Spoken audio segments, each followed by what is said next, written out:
Voyager Hotel, and it's a little windy this morning, a little chilly on the wind chill. I think it's only in the 20s though, according to my phone, but that wind chill's a little brisk. A waker-upper. Throw a little cup of coffee and some cold wind, and I'm freaking wide awake. Anyway, I'm heading out for a 2-mile power walk to start out with. You know, I love that thing, and I gotta do like a 1 hour, and then I gotta do some and then I'll do another 1 hour. I'll get some to eat and go back out. Like I said, I like to get on the trail at least twice a day, and then my coach has me down for some yoga. So hopefully I can find a yoga around here that'll work, a class, because I'm so stretchy. I gotta keep it. So don't lose your stretchiness, Bill. Okay. Otherwise I gotta stretch on my own. I'm not a very good stretchy on my own guy for sure. Anyway, yeah, I was looking at the temperatures. My buddy Scotty told me it's gonna be cold out there for the start of Tuscobia, and yeah, it's forecasting like, you know, -8, -10, but I mean that's cold. But we've started here at Arrowhead at like -35. That's like really cold. That's like you go down the trail with everybody in the beginning and it's dark. We started in the dark, or at least we did that year, and nobody talks because everybody's miserable because it was so cold. And all you're thinking is when the sun comes up. I'm just make it till the sun comes up, because then at least it goes up about 10 degrees, but or more. But anyway, so yeah, I'd rather have those conditions than seeing a storm coming in. You know, some sort of snowstorm coming in. I'd take my chances on the hard trail over a softer trail, even if it's. I think that's a good temperature. I mean, unless it drops, you know, if it drops, then it's a little more challenging because you got to do everything fast. Anyway, I'm all fired up. I'm fired up. I love this place. It's so extreme. So, me and my buddy Mike are going to get together today. We're going to have lunch, and then we're just going to keep talking about my gear, talking about my different things I got to fine tune. You know, just kind of getting it down. You know, I got to know, how am I going to keep my phone warm so my phone don't freeze? How am I going to keep my camera? I got a vlog somewhere's out there. How am I going to keep that warm? How, you know, the electronic stuff. How, you know, where am I going to put everything on me? And then just packing the sled. The most efficient way to pack the sled so that, you know, I have to find everything instantly. When you just can't screw around with those sleds when it's really cold at night, man. You start shivering as soon as you stop, you start shivering. You got to like know where everything is and no messing around there. So we're going to really work on that. I want to have my sled set up so I can ride down the hills too. You know, you can sit on these things and ride down the hill, but you need something where your butt's going to be. It needs to be something sturdy there. You know, you don't want to have something sharp. That would hurt. Anyway, getting ready to head out for my first workout. So this is one thing that I learned, and that I was talking with Mike about. He goes, yeah, I like having the hat, man, when it's windy, and it does two things. It keeps the sun off you if it's a bright day, but if it's windy, you can put your head down like this, and it keeps the snow from hitting you in the face. It's like a necessity, you know. So anyway, a little windy today. I don't know if snow's going to be blowing. I mean, it's not snowing, so I don't know if it'll be blowing off the trail. But anyway, good practice with the cap. All right, I'm at the turnaround, 1845. Kind of dipped in the 18s. That's not bad. The trail is, it's not great conditions. I mean, it's definitely soft. And yeah, so this is, it's great. And it looks like a storm's blowing in or something, man. Remember I told you the ball cap, see all the snow coming off these trees. You know, just when a big breeze comes up, man, it really gets you. But anyway, pretty good. And so that means, yeah, when I talked to Ken yesterday, it's like, just do a solid 20-minute pace. Like, if I could do the pace I did last year, grab an hour's sleep sleep that first night and just not get myself into delirium, you know, if the trail's not that good. I think if the trail's a really solid, good trail, I think I could do a little bit faster than that, 18 or 19 minute pace. Look at this, I love it. I got to experience everything. Now I'm experiencing wind, and that wind though will cut right through you. I want to talk to Mike. I need some sort of wind barrier on my sled or something that I'm going to put on so that, I don't know, anyway, because I noticed when you're facing into it, it's cutting through. Kind of woke me up a little more. Heading back.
Experienced it, get some wind in here, and so I was going to do a half hour, and then I kind of lost track. And I went a little over, so I said, "Geez, get the hour one in right now." So I did. Got the hour worked out, then I'll throw in that half hour sometime, either sooner or later, but I'll get it in. I love that. You know, I love that thing. And yeah, the big things I learned.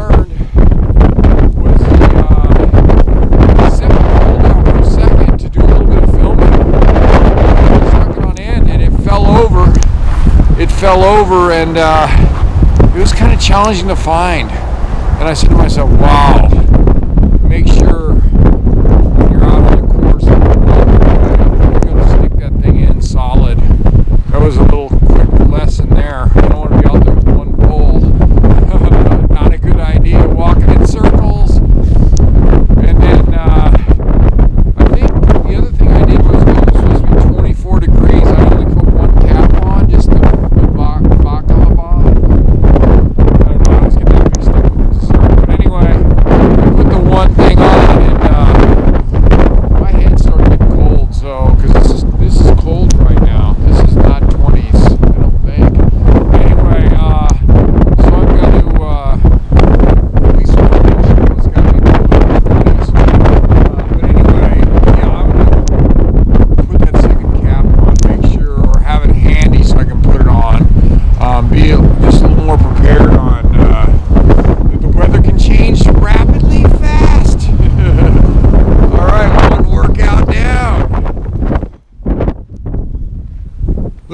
snow blew up against the door.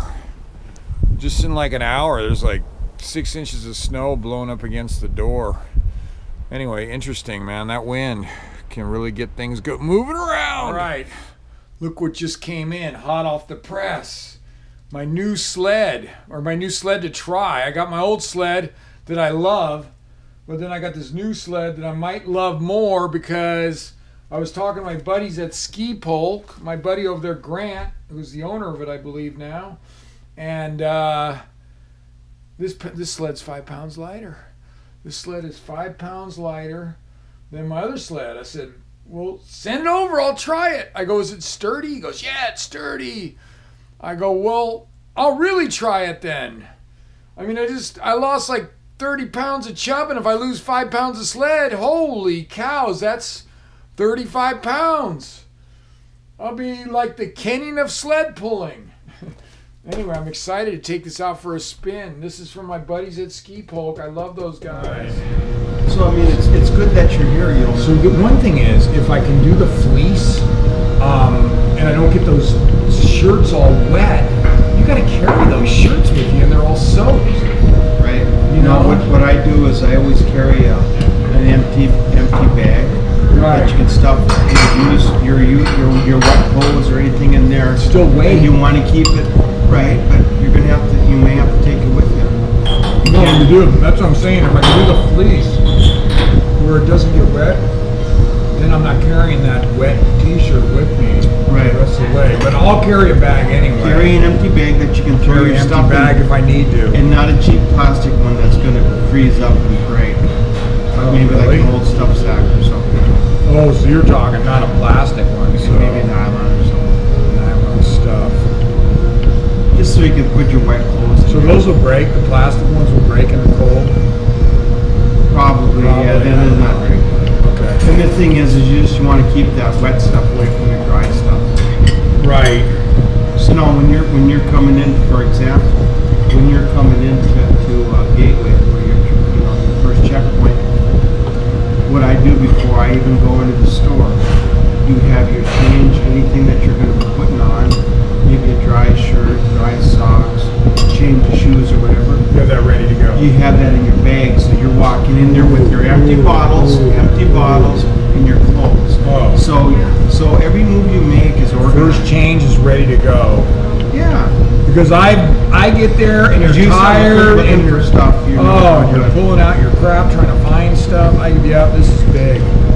First change in bag at Mel George's. At Gateway. Or Gateway, the first one, sorry, for Gateway. Socks and possible shirt. Yeah, because you want to go back. Anything else I'd be doing there? Anything else in there? Yeah, you're going to be carrying in your empty fluids, empty bottles. Okay, You're going to be microwaving your fluids, so you have hot fluids. Anything, because you don't want to go back out. You're not going back out to your sled until you're ready to get back on the trail. Yeah, I've been a mess at that, man. You're hitting. That's this when I'm there and I'm all tired and you're trying to find what you need to bring in there. No, and if you got to be talked through it, then it's a mess. That's not good. It's too much time. Wasted time there, John. Wasted Get that time. straightened out. It's kind of like I should do some run-throughs at the hotel, you know, where you go in, fill up your bottle, microwave it, and then come back out, you know, just kind of practice it. probably, yeah. You know, I mean, like you say, the other thing would be a bad idea for you is, you know, maybe go down to the Gateway store, and you can go overnight or something on the trail, or go through the Gateway store and use it like a checkpoint, like you're going to do like during you're the just race. practicing. Exactly. Go through, get your Bring my fluids and sled stuff. down there, maybe run a little bit down the trail. And then What you could do is you could start off with the transition or whatever there, call it a transition or however you want to do it, either mid-run or whatever, and then go out and be out on the trail for the night. Yep. Where that would be really beneficial to you is you're going to know the layout. You don't want to be going into the store spinning in circles. And not knowing where stuff is. Where stuff is. So that'll show you where the microwave is and stuff, get your fluids. Now, a lot of times, Bill, what I did is either you could go with, I'm a big fan of chicken broth. It's nice on your throat. I'd have to try that. I haven't never not used it. Okay, well then you just got to use what works for you. But I use chicken broth, and then what you can use if you go that route, you can get like the bouillon cubes. Put it in your hot water, shake it up. Because then you're getting your sodium, your fluids, and all that stuff. And my body always tells me what I need. If I need clear water, sodium. Wait, so you pull in, and what do you do now when you get in the Gateway? You're putting hot water and putting bouillon cubes, or do you have? Well, I mean, see, I like chicken broth because it's a good way to get in. I like chicken broth. I've eaten it. Right, and I like it. It's nice. It tastes good. And how do you make that? well, either you could have. I would say probably for being on the trail, you want to just take the cubes. It's little cubes, and so when you get in there, you just have your hot water, put your bouillon cubes in there, chicken broth. That sounds simple. It's light. That's easy. I like it. You got 3? Yeah, I may have had 3. So one was, You want to have, it Chicken. wouldn't be bad to have, yeah. I usually have like, was that 3 counting the one that's stuck in your jacket, or is that another one? well, I would have my 2 insulated bottles, my Nalgene bottles. And then I always like to have like, maybe some smaller 32-ounce bottles or whatever that I'm, probably working on right from the start. Smaller ones, What size is that? I don't know, what's this here, about 24 ounces or something? Yeah, 16 ounces. something like that. Put in your change bag, go in there, get your wet clothes off, get changed right away, you know what I mean? Don't be sitting in wet clothes. Chicken bouillon cubes. Yeah, they've got beef and stuff, but I like the chicken. I'm not a chicken guy. Okay. So you fill one bottle up with that, you're filling the other 2 just with water. Well, no, I usually like Gatorade or something like that, and make out, I can do Gatorade now. I got sick on it a long time ago, but I had it I'm just, recently, and I you can gotta drink use it whatever again. you drink, whatever you like. It's nice to have that keeps it's nice it to have, from, it's nice to have a freeze mix. as easy. Does Gatorade freeze as easy as water? I don't know. Anyway, Probably I thought somebody told me something like that. probably doesn't freeze as much because the additives and different things. Maybe, yeah. Makes sense. Or maybe that was vodka. Then Ken told me that somebody, I don't know, some checkpoint or something, they do a shot. Some people do a shot of vodka. Or, I don't know. You want to just get in your head what you want to go out of there with. So I need to practice checkpoints, and I need to practice Vivian. Yeah, I'd like to just do a quick run through, even if it's by the hotel, like how you know what I mean, how you do quicker bivvies than what I do, or what to look for a good site, like you said, under a tree or something where there's not so much snow. Yeah. It just seems like if the snow's up to your knees, but you try and pack that down, it takes forever. Yeah. The other thing, like I say, you could utilize the shelters, but then again, you're going to have company. I don't know. I've slept in them before where it was quiet. I've heard it is at like 3 in the morning, where I would sleep and then grab an hour then. Just the nearest spot that's good to pick around that time. You'll have. Because that's my time, and that's my deep sleep time, and I can grab an hour. And I would have been, that second night, it scares me because I'm so tired. Well, The only time I remember this is sitting and I was going to sleep for like 2 hours, and I was out. But I had thrown up, I'd been sick, and I slept like 6 hours. So it always scares me, but that was the second night, Right. Well, I think the other thing too is, as you're organized, and you're getting things done, you're going along smoothly. You drop, you know how swimming is. Yeah. You don't want to be a condition instructor. In other words, that's why your technique and everything. That's why it's the same thing with this race here. You can work really hard but not go nowhere. Yeah. So you got the conditioning, but now you want to be organized and take advantage of that. But I use the same mindset even in that. Put on the water for the coffee. I know it takes 4 minutes to boil. I get a chance to load the stove, boom, boom, boom, and go right around. I get all my feed out for the deer, all within 2 minutes or whatever. You know what I mean? Because I practice organized. I know what I'm doing. Getting ready to head out for my second workout. As usual in the evening, because it gets dark so quick here, but I'm just doing my little, since I did my hour earlier, now I'm doing my half-hour power walk that I always enjoy. We took the screws out of the screw shoes, and now I have like the micro spikes on. So I got these, they're like little mini crampons. First time I saw them was up in Tahoe. I was doing some training with snowshoes, just practicing for Denali, just doing some training using snowshoes. And a guy ran by me and he went up the trail a ways. Then he came back, and he was going at a decent clip. He was a serious runner, and I couldn't help. I stopped him. I said, "Hey, what do you got on the bottom of those shoes? You look fast." He said, "I got micro spikes." You can tell I'm not in Santa Rosa anymore. When you look around here, maybe you can't because it's like dark. But anyway, and we don't have snowmobiles in Santa Rosa, or most people call them snow machines. Anyway, hit that first mile in 17:32. Let me tell you, that wasn't the big deal, but I wasn't even trying that hard.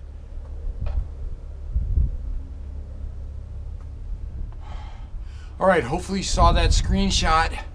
16:19, and I'm telling you, those trail conditions on a scale of 1 to 10, with 10 being just like a 10 on the woman's scale, it was a 5. It was not very good. It was a 5. It was a 5. Those are not great conditions. I mean, it's kind of soft and a little bit slidey, but these micro spikes, man, they're a bomb. They are a bomb.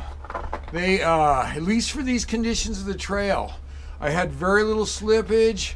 I didn't feel like they were hurting my feet. Not like the screw shoes. Definitely felt more comfortable with the screw shoe, but now I just only did 2 miles with these, so I don't want to get carried away. The other thing I was working on, I tried out today, was my, I think Mike nicknamed these my get out of Dodge, get out of Dodge gloves. These are like when your hands are really cold, you put your hands in these mittens.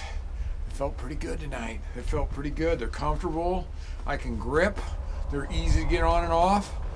Another big hit. 2 hits in the same night. Eye of the tiger. It's close to 11 o'clock at night.